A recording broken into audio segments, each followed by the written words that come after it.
And Milton is getting organized in the southern and western Gulf of Mexico. Hurricane hunters expected to collect critical data later this morning. The path of this dangerous storm coming into focus.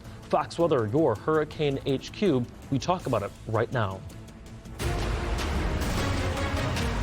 And good morning. Thank you so much for making us a part of your Sunday and for joining us right here on Fox Weather First Weekend, coming to you live on both the Fox Weather app and, of course, the Fox Business Network. I'm Michael Esteman. And I'm Kendall Smith, and a very special welcome to our Fox Business Network viewers. We really appreciate having you here on this Sunday as we are beginning really the first full week of October, Michael, and with that comes the potential for yet another major hurricane. You know, as if Helene wasn't enough, of course, we're learning that Helene now, you know, when it comes to ranking in recent memory, Hurricane Katrina obviously tops the list of the most number of deaths, followed immediately by Hurricane Helene. And unfortunately, we begin with another look at a hurricane that we're expecting to develop, I should say, into a hurricane.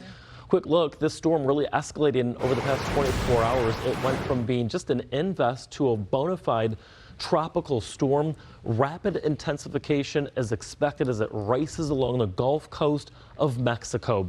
The National Hurricane Center says that Milton will become a major hurricane, and right now it's on track to slam into the west coast of Florida by midweek. And when we say by midweek, we mean by Wednesday. So you only have a few days to prepare.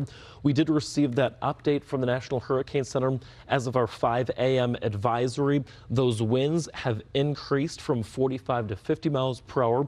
Our barometric pressure has fallen from 1,005 millibars down to 1,003, just meaning that the lower the pressure, the stronger the storm. It's an inverse relationship. And that movement still toward the east at about 5 miles per hour.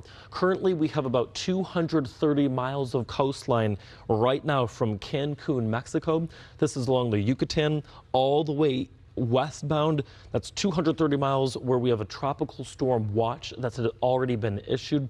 We're expecting and we're projecting for the National Hurricane Center later on today to issue perhaps hurricane watches for parts of the west coast of Florida, along with storm surge watches. I wouldn't be too surprised if we saw the panhandle of Florida perhaps under a tropical storm watch later on today.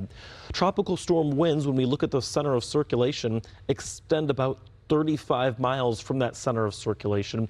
But as this storm grows, as it matures, we'll expect for that wind field to really begin to expand as well, along with our hurricane wind field, that too expected to expand. When could Milton become a hurricane? Well, as soon as tomorrow. That's on Monday, in the middle of the Gulf of Mexico. Current buoys noticing those gusts upwards of 30 miles per hour at the moment. But note where you're seeing those shades of pink and even a little bit of orange in there, indicative of strong winds just now beginning to form around that center of circulation.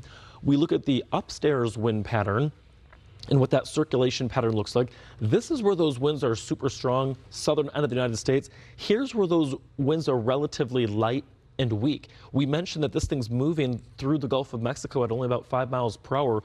But notice that it's in a zone where those winds are weak. That's actually supportive of continued development. So typically when those winds are really strong, it kind of knocks that vertical alignment off. That's not happening here. So we're expecting this to continue to strengthen. As we mentioned, hurricane force winds, that's 75 miles per hour or greater by the time we get to tomorrow morning.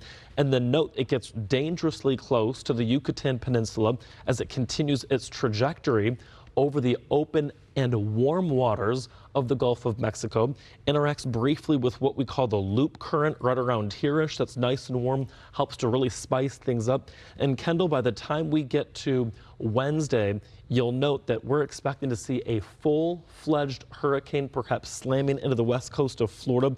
Just for some context here, with our last system, Helene, we saw about a 5 to 8 foot storm surge, and that was with this Cat 4 being 100 to 150 miles off land. This is a call to action for our friends and family.